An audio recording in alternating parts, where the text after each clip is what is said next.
इस वीडियो में आपका स्वागत है। इस वीडियो में हम इनहेरिटेंस के बारे में पढ़ेंगे और वीडियो के एंड में हम डाटा एनकैप्सुलेशन और एब्स्ट्रैक्शन को भी पढ़ेंगे। और इससे पिछली वाली वीडियो में हमने पॉलीमॉर्फिज्म को पढ़ा था। तो अगर आपने वो वीडियो नहीं देखा है तो उसका लिंक आपको डिस्क्रिप्शन बॉक्स में मिल जाएगा। तो चलिए इस वीडियो को शुरू करते हैं। तो सबसे पहले हम इनहेरिटेंस की डेफिनेशन देखते हैं। Inheritance is a way to create a new class based on existing class, where the new class automatically gets all the features of the existing class. तो देखिए, यहाँ पर इनहेरिटेंस का मतलब क्या होता है कि हम एक नई क्लास बना सकते हैं और उस नई क्लास में हम किसी एग्जिस्टिंग क्लास के सारे फीचर्स डाल सकते हैं जो हमने उसमें प्रॉपर्टीज और उसकी जो फंक्शंस डिफाइन किए हैं, जो मेंबर फंक्शंस डिफाइन किए हैं, तो वो सारे फीचर्स इसमें ऑटोमेटिकली आ जाएंगे जो हम नई क्लास बनाएंगे। तो इस प्रॉपर्टी को ही हम इनहेरिटेंस कहते हैं। तो देखिए, जो हमारी पहले से बनी हुई क्लास होती है उस क्लास को हम कहते हैं बेस क्लास। और जो हम नई क्लास बनाते हैं जिसमें बेस क्लास की सारी प्रॉपर्टीज होती हैं, सारे फीचर्स होते हैं, उस नई क्लास को हम कहते हैं ड्राइव्ड क्लास। तो देखिए, इस पूरे कॉन्सेप्ट को हम एक एग्जांपल से समझेंगे और इसको समझने से पहले हम ये तीन वर्ड्स का मतलब समझते हैं। अब तक हमने जितने भी प्रोग्राम बनाए, जितनी भी वीडियोस में हमने पढ़ा, उनमें हमने इन दोनों प्राइवेट और पब्लिक लेवल को देखा। हमने प्रोटेक्टेड के बारे में ज्यादा चर्चा नहीं की। तो इनको मैं तीनों को एक बार बता देता हूँ। तो जब हम प्राइवेट किसी चीज को डिक्लेयर करते हैं क्लास के अंदर, जो भी चीज होती है, वो जो भी डाटा आइटम होता है या जो भी वो फीचर होता है, उसको केवल वो क्लास ही एक्सेस कर सकती है और कोई एक्सेस नहीं कर सकता। और अगर हम पब्लिक डिफाइन करते हैं, पब्लिक उसको बनाते हैं, तो पब्लिक में उस डाटा को कहीं से भी एक्सेस किया जा सकता है। और यहाँ पर एक नया वर्ड है प्रोटेक्टेड। तो देखिए, अगर हम किसी चीज को प्रोटेक्टेड बनाते हैं तो इसका क्या मतलब है। Member declares as protected are accessible within the class itself as well as any derived class. तो यहाँ पे क्या होगा, अगर हम किसी चीज को प्रोटेक्टेड बनाएंगे तो उस डाटा को, उस चीज को या तो वो क्लास खुद एक्सेस कर पाएगी या फिर उसकी ड्राइव्ड क्लास एक्सेस कर पाएंगी। अगर हम कोई ड्राइव्ड क्लास उस क्लास की बनाते हैं तो उसको वो भी एक्सेस कर पाएगी, उनके अलावा कोई भी एक्सेस नहीं कर पाएगा। तो अब हम इनहेरिटेंस को एक एग्जांपल से समझेंगे। तो यहाँ पे मैंने क्लास बनाई एनिमल नाम की और उसमें मैंने प्रोटेक्टेड मेंबर लिखे स्ट्रिंग नेम और उस एनिमल की एज। और उसके बाद मैंने पब्लिक में कंस्ट्रक्टर बनाया एनिमल का, जिसमें मैंने स्ट्रिंग एन और इंटे को पैरामीटर लिखा। और इनके बाद मैंने नेम को वैल्यू दे दी एन और एज को वैल्यू दे दी ए। और उसके बाद मैंने दो मेंबर फंक्शन लिखे, वॉइड ईट और वॉइड स्लीप, जिसमें मैंने प्रिंट करवाया नेम इज ईटिंग, यानी कि ये जो हमारा नेम होगा उसके आगे लिखा जाएगा इज ईटिंग। और उसी प्रकार मैंने स्लीपिंग प्रिंट करवाया। तो देखिए, अब हम इस एनिमल क्लास की ड्राइव्ड क्लास बनाएंगे। इस एनिमल क्लास से हम आगे और ड्राइव्ड क्लास बनाएंगे, क्योंकि यहाँ पे जो मैंने प्रॉपर्टीज लिखी हैं, जो मैंने फीचर्स लिखे हैं, जैसे यहाँ पर मैंने लिखा है ईट और यहाँ पे स्लीप और यहाँ पर मैंने नेम और एज लिखी है। तो ये जो फीचर्स हैं, ये प्रॉपर्टीज है, वो सभी एनिमल में आपको मिल जाएंगी। तो जैसे अगर मैं इसकी ड्राइव्ड क्लास बनाऊंगा, मान लीजिए मैंने एक क्लास बनाई कैट। तो उस कैट क्लास में, ये जो कैट इसकी ड्राइव्ड क्लास है, इस कैट क्लास में इस एनिमल की सारे फीचर्स आपको मिल जाएंगी। क्योंकि कैट का नाम भी हो सकता है, उसकी एज भी हो सकती है, और कैट खाती भी है, कैट सोती भी है। लेकिन जब हम ड्राइव्ड क्लास की कैट कैट बनाएंगे तो इसमें हम कोई अलग से भी प्रॉपर्टी लिख सकते हैं। जैसे कैट की आंखें रात में चमकती हैं, हो सकता है किसी दूसरे एनिमल की ना चमके। तो जो हमारी कैट की प्रॉपर्टी होंगी वो हमारी कुछ अलग हो सकती हैं। लेकिन जो कैट है वो एक एनिमल है, इस एनिमल से इसकी एनिमल की ड्राइव्ड क्लास बनाएंगे तो जितनी भी ये सारी प्रॉपर्टीज हैं ये ऑटोमेटिकली कैट के अंदर आ जाएंगी। तो देखिए, पहले यहाँ पर मैंने पहली क्लास बनाई डॉग, इस एनिमल की ड्राइव्ड क्लास। तो देखिए, ड्राइव्ड क्लास बनाने के लिए मैं लिखूंगा सबसे पहले क्लास कीवर्ड और उसके बाद क्लास का नाम डॉग, और यहाँ पे उसके बाद मैंने यहाँ पे लिखा है कोलन, और उसके बाद मैंने यहाँ पब्लिक के बाद लिखा है एनिमल। तो ये जो डॉग क्लास है, ये डॉग इस एनिमल की ड्राइव्ड क्लास है। और जो हमारी बेस क्लास है उसका नाम हम बाद में लिखते हैं और उससे पहले हमें ड्राइव्ड क्लास का नाम लिखना है और इसके बीच में हमें सेमीकोलन लगाना है। तो ये हमारा सिंटेक्स रहेगा। और उसके बाद हमें यहाँ पे इस डॉग क्लास की प्रॉपर्टीज लिख दी, स्ट्रिंग कलर। देखिए, यहाँ पे क्या होगा, जो हमारी नेम और एज थी वो अपने आप ही इस डॉग में आ जाएंगी, तो उनको हमें डिफाइन करने की जरूरत नहीं है, वो अपने आप ही सारी प्रॉपर्टीज इस डॉग के अंदर आ गई। और यहाँ पर हमने डॉग की एक अलग से प्रॉपर्टी लिखी कलर। और उसके बाद मैंने इस पब्लिक में डॉग का कंस्ट्रक्टर बनाया, जिसमें मैंने लिखा डॉग स्ट्रिंग एन इंट ए और स्ट्रिंग सी। तो यहाँ पर मैंने जो एन और ए प्रिंट लिखा है, क्योंकि हमारा डॉग एक एनिमल की ड्राइव्ड क्लास है, तो इसलिए यहाँ पे ये दोनों पैरामीटर्स भी हमें पास करने पड़ेंगे। और यहाँ पर मैंने एक तीसरा पैरामीटर लिखा स्ट्रिंग सी। देखिए, इसके बाद मैंने कॉलन लगा के यहाँ पर एनिमल का कंस्ट्रक्टर में एन और ए को पास किया है। देखिए यहाँ पे क्या होगा, जो हम डॉग के अंदर एन और ए की वैल्यू, स्ट्रिंग और इंट की वैल्यू पास करेंगे, वही वैल्यू हमारी एनिमल के अंदर भी पास हो जाएगी, जिससे कि हमारा एक नया एनिमल बनेगा डॉग। और यहाँ पर हमने उसके बाद कलर में सी की वैल्यू को इनपुट करा लिया। और उसके बाद मैंने एक स्पेशल मेंबर फंक्शन लिखा, वॉइड बार्क, क्योंकि जो कुत्ता होता है वो भौंक सकता है, तो यही मैंने यहाँ पे लिख दिया, डॉग इज बार्किंग। तो ये हमारी एक ड्राइव्ड क्लास हो गई। और उसी प्रकार से मैंने एक और ड्राइव्ड क्लास बनाई कैट नाम से। तो इसमें भी मैंने सबसे पहले लिखा क्लास का नाम कैट, और उसके बाद मैंने कॉलन लगा के पब्लिक में लिखा एनिमल। तो यहाँ पर हम पब्लिक, प्राइवेट और प्रोटेक्टेड किसी का भी यूज कर सकते हैं, लेकिन अगर मैं यहाँ पे पब्लिक मैंने लिखा है तो इसको मैं कहीं से भी एक्सेस कर पाऊंगा एनिमल्स की प्रॉपर्टी को। और उसके बाद मैंने लिखा स्ट्रिंग टाइप। तो यहाँ पर मैंने टाइप में एंटर करवाया कि हमारी जो कैट है वो वाइल्ड भी हो सकती है, वो पेट भी हो सकती है, और जो एनिमल की प्रॉपर्टी है वो अपने आप ही इस कैट के अंदर आ जाएंगी। और उसके बाद मैंने पब्लिक में एक इस क्लास कैट का कंस्ट्रक्टर बनाया, कैट, जिसमें मैंने पैरामीटर्स लिखे स्ट्रिंग एन, इंट ए और स्ट्रिंग टी।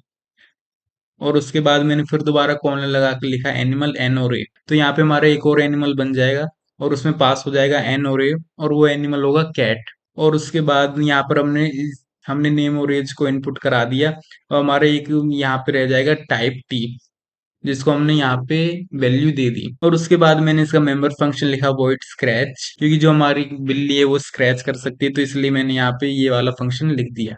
और उसके बाद मेन फंक्शन में मैंने कैट्स का एक ऑब्जेक्ट बनाया, और इसमें मैंने पास कर दिया रूबी, सी और पैट। तो ये रूबी हो गया नेम, ये उसकी एज, और ये उसका टाइप। और उसी प्रकार से मैंने डॉग के अंदर लिखा डी, नाम उसका टॉमी, 7 और वाइट कलर। और उसके बाद देखिए मैंने यहाँ पे सी डॉट स्क्रैच को कॉल किया, जो फंक्शन मैंने कैट के अंदर यहाँ पे डिफाइन किया है। और उसके बाद देखिए मैंने यहाँ पे ईट और स्लीप को भी कॉल किया है। तो जो हमारे ईट और स्लीप थे ये हमने एनिमल के अंदर डिफाइन किए थे। देखिए जो हमारी कैट है वो एनिमल की एक ड्राइव्ड क्लास है, तो हम एनिमल के सारे फंक्शंस को इस ऑब्जेक्ट से, कैट के ऑब्जेक्ट से कॉल कर सकते हैं।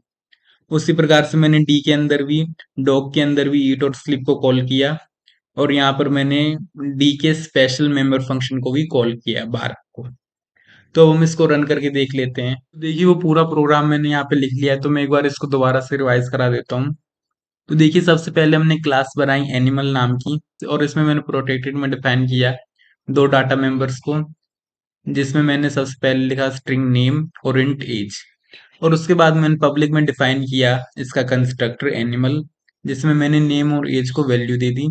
और उसके बाद मैंने इसके मेंबर फंक्शन लिखे वॉइड और स्लीप। उसके बाद मैंने इस एनिमल की एक ड्राइव्ड क्लास बनाई, और ड्राइव्ड क्लास बनाने के लिए मैंने सबसे पहले यूज किया क्लास कीवर्ड, और उसके बाद ड्राइव क्लास का नाम डॉग, और उसके बाद कॉलन लगा के मैंने लिखा पब्लिक एनिमल। तो जो हमारी ये डॉग है, ये इस एनिमल की ड्राइव्ड क्लास बन जाएगी। और जो हमारी एनिमल की जितनी भी ये सारी जो प्रॉपर्टीज यहाँ पे फीचर्स लिखे हैं, इन सभी को हम अब डॉग की हेल्प से एक्सेस कर सकते हैं, और ये सभी प्रॉपर्टीज हैं ये हमारी डॉग के अंदर आ जाएंगी, तो हमें इनको दोबारा से लिखने की जरूरत नहीं है। और यहाँ पर हमने लिखा स्ट्रिंग कलर, ये अब डॉग की स्पेशल प्रॉपर्टी है। और उसी प्रकार मैंने यहाँ पे उसके बाद डॉग का कंस्ट्रक्टर बनाया, और इसमें मैंने तीन पैरामीटर्स पास किए, स्ट्रिंग नेम, इंट ए और स्ट्रिंग सी। तो यहाँ पे जो हमारा नेम और एज है उसको हमने एनिमल के कंस्ट्रक्टर में पास कर दिया, जिससे ये अपने आप ही एंटर हो जाएगा, क्योंकि ये डॉग है, ये एक एनिमल है। तो हमारे एक और एनिमल यहाँ पे बन जाएगा, डॉग। और उसके बाद हमने यहाँ पे कलर को वैल्यू दे दी सी की। उसके बाद मैंने इस क्लास डॉग का एक अलग से मेंबर फंक्शन लिखा, बार्क नाम से। और उसके बाद मैंने एक और ड्राइव्ड क्लास बनाई, क्लास कैट, और उसके बाद कॉलन लगा के मैंने लिखा पब्लिक एनिमल। और उसके बाद यहाँ पर लिखा मैंने स्ट्रिंग टाइप, इस कैट का टाइप। और उसके बाद मैंने इसका कंस्ट्रक्टर बनाया, और इसमें भी मैंने तीन पैरामीटर्स लिखे, और उसमें से मैंने एनिमल के अंदर एन और ए को पास कर दिया, जिससे कि मुझे ये यहाँ पे दोबारा से इनपुट कराने की जरूरत नहीं पड़ी। और यहाँ पर मैंने टाइप टी को वैल्यू दे दी। और उसके बाद मैंने इस कैट का भी एक मेंबर फंक्शन लिखा। तो अब हम इस प्रोग्राम को रन करके देखते हैं। तो देखिए हमारा आउटपुट आया, Ruby is scratching, Ruby is eating, Ruby is sleeping. और उसी प्रकार से Tommy is barking, Tommy is eating, Tommy is sleeping. तो देखिए यहाँ पे क्या हुआ, यहाँ पे जो हमारी कैट थी उसने अपना मेंबर फंक्शन कॉल किया, और उसके साथ साथ उन्होंने एनिमल के भी दोनों ईटिंग और स्लीपिंग वाले फंक्शन को कॉल किया। और इसी प्रकार से डॉग ने भी एनिमल और डॉग दोनों क्लासेस के फंक्शन को कॉल किया। तो ये हमारा इनहेरिटेंस का कॉन्सेप्ट होता है। तो देखिए इस इनहेरिटेंस के कॉन्सेप्ट की वजह से हमें ये सारी प्रॉपर्टीज दोबारा से लिखने की जरूरत नहीं पड़ी इस डॉग क्लास में, क्योंकि हमारा जो डॉग है वो ये सब का भी यूज कर सकता है।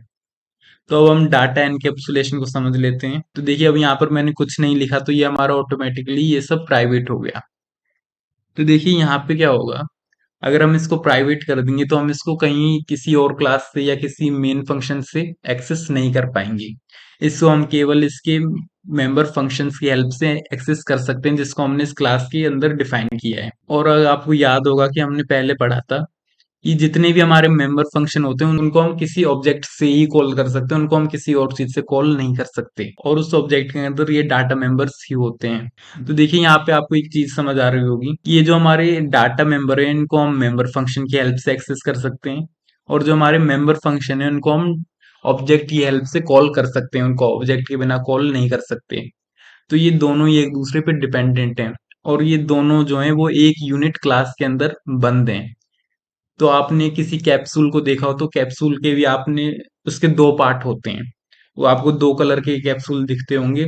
जैसे मान लीजिए एक कैप्सूल आधा रेड है और आधा वाइट है, आधा हिस्सा। तो उसी प्रकार से इस कैप्सूल के भी दो पार्ट हैं, पहला है डाटा मेंबर और दूसरा पार्ट है ये मेंबर फंक्शन, और ये दोनों जो पार्ट हैं ये एक एनिमल क्लास एक यूनिट के अंदर बंद हैं।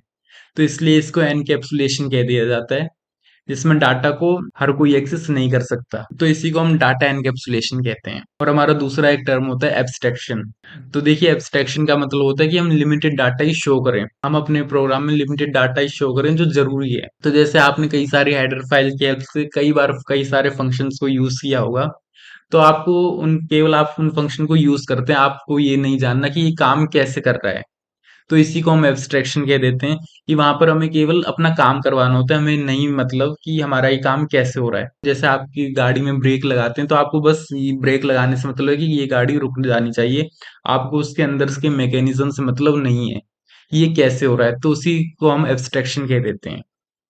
तो यहाँ पर भी हम सी प्लस प्लस के अंदर दो तरीके से एब्स्ट्रैक्शन कर सकते हैं। पहला तो होता है हमारा हेडर फाइल की हेल्प से, और दूसरा हम क्लास के अंदर इन फंक्शंस को डिफाइन कर दें, मेंबर फंक्शंस को डिफाइन कर दें, तो जिसमें हम इनको कॉल करने पे ये अपना काम कर दें, लेकिन हमें नहीं पता ये कैसे हो रहा है, क्योंकि हम इन फंक्शन को डेफिनेशन को देखने नहीं जा रहे हैं।